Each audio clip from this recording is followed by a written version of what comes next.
Guys, hello po guys. So nandito na naman po yung ating YouTube channel ko. So ngayon pala guys, so nakauwi ko lang pala. Ayan, labo, galing school. So ayan po. So ngayon pala guys, so may papakita pala ako sa inyo na tinest namin na itong mga subject guys. So ayan po. Ayan, so ngayon pala guys, ito guys, papakita ko sa inyo. So ito, ang subject nito ay ito kasi yung pinag-aralan namin sa school. Ayan, mga letra lang. Ayan, mga letra lang yan. Tumaas ako dito konti. Ayan, pipili ka lang ng kahit anong letra. 4 lang naman din dyan kasi ganito yan. So merong isang tama at saka 3 mali dyan. So ito guys, so may mga check ako dito. At saka sa number 3 may mali ako. Number 4 tama, number 5 tama, number 6 tama. So dito mo i-shake talaga yung i-shake mo talaga yung mga letra. Kung ano yung napili mong tamang sagot, i-shake mo siya dito. Ayan o, nakikita mo. Ito yung letter A, B, C yung shake ko, tsaka D. So ayan po. Yan, so try nga natin basahin sa number 1. Alin sa mga kaugaliang Pilipino ang ipinakikita sa larawan? So ayan po, ito guys, larawan yan larawan. So ibig sabihin itong mga bata, so ibig sabihin pagbati, paghalik, pagmamano o pagtanggap sa bisita. So ibig sabihin, kaya nakikita mo na yan, ibig sabihin ang sagot dyan ay it's letter C, pagmamano. Kasi nagmamano yung mga bata, yung dalawang bata sa magulang. Ito yung daddy at mommy. Okay.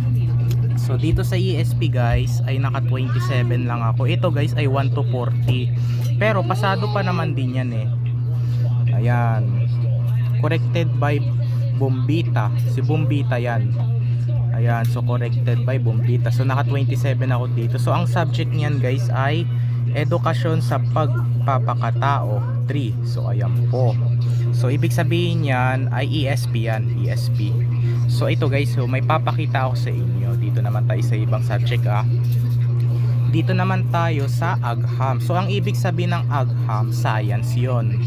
So dito so try nga natin basahin ulit sa number 1. Sino ang nasa kanang bahagi ng kuya? So ang sinagot ko kasi dito ay letter B, bunso.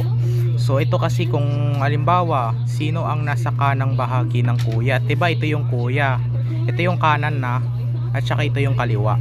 Ibig sabihin dapat nanay ang sagot dito, letter D. Ayan. So ibig sabihin dito sa agham ay naka 28 lang ako dito. Ayan, so next naman tayo, dito naman tayo sa math. Ayan, dito sa math. Ayan, so dito sa math guys ay naka 29 lang ako. Ayan, 29 over 40. So merong mas mahirap sa math pero mas okay lang yan naman, yun pasado pa naman Matematika 3 yung nakabasa, Matematika 3. So ang corrected by nito ay si Bisagar. Ayan, wait lang, di ko pa pala sa inyo pinakita. Ang corrected by ni si Salazar. Ayan, so next naman tayo, dito naman tayo dito sa English 3. Dito sa English ay naka ako dito, naka 25. So ito nga, basahin nga natin guys kung matututo tayo magbasa ng English. I write a letter to my best friend every month. What is the common di ko kasi alam of the underlined word. So sinagot ko kasi dito ay letter A, bright. Dapat ang sagot dyan ay right, letter C, right. Diba, tama ba? Comment mo Yan. So ibig sabihin dito sa sa English 3 ay 25. Hanggang hanggang pasado lang. Hanggang 25 lang yung pasado, hanggang 25. So kasi ang sinabi sa akin ni ma'am, ni teacher pala, pag 20 pasang-awan na daw yun. Kasi yung 20 kalahati may nabubulit tayo. Ayan. So ang 25 hanggang pasado lang. At saka ang 20 kasi sabi ni teacher hanggang yung 20 over 40 na daw yun, pasang-awan na. Kasi kalahati yung 20 sa 40. So ayan po, yung 20 kalahati sa 40. Pareho na may tama at pareho na may mali. So ayan po. Next naman tayo, dito naman tayo sa Aralin Panlipunan. Dito sa Aralin Panlipunan 3. So ayan po. Tama ako sa number 1 guys, at saka number 2, dalawang mali sa number 3 at 4. So ang naka 25 ako dito sa Aralin Panlipunan. Ibig sabihin ng Araling Panlipunan, AP yun. AP ang subject nito. 25 lang ako dito, so pasado ulit yan. Sabi ni teacher, hanggang pasado lang daw ang 25. Yan. So pag 24, mas pasado pa naman kunti, di ba? So next naman tayo dito sa Pilipino. So ito ay nakaabot ako dito sa Pilipino ng 30, pataas na. 30 na yung inabot ko dito. So ano na lang, wait lang. Ayan, so kasi nakakainis. Part 2 na lang ulit na video kasi kakain na kami.